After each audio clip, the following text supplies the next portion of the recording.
The family says the answers they've received from law enforcement are not enough. Christopher Miller's body was found Sunday near Beloit 9 months after he went missing.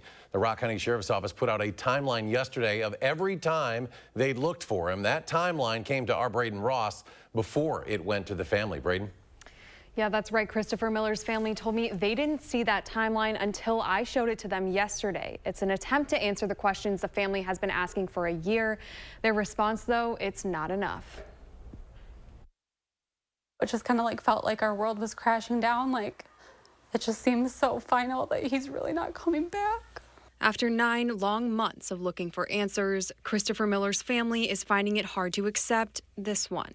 For this to be the outcome at the end, that they just find his dead body in a house, I would not wish it on my worst enemy.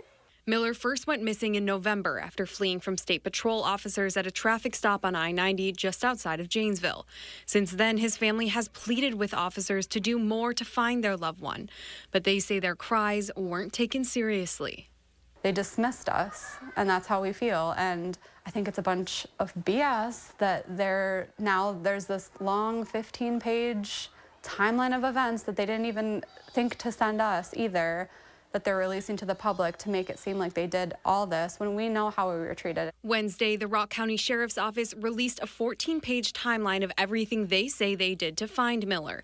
It detailed 13 searches, most of which happened within the first few days after Miller ran into the night. They didn't do no searches in January. They didn't do no searches in February, March, and then April. The timeline also lays out more than 24 times Miller's family asked law enforcement for help. Everybody that cared about what happened to my son, we all put the work in because they weren't going to do it. On Sunday, an anonymous tip led investigators to a body in an abandoned house 6 miles from where Miller was last seen.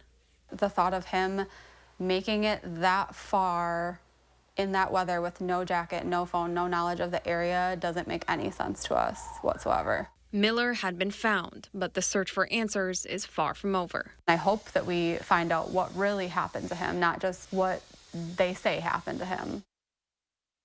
Now, the medical examiner has not yet released Miller's cause of death. As far as those other questions, Miller's family says they're not ready to stop looking for answers anytime soon.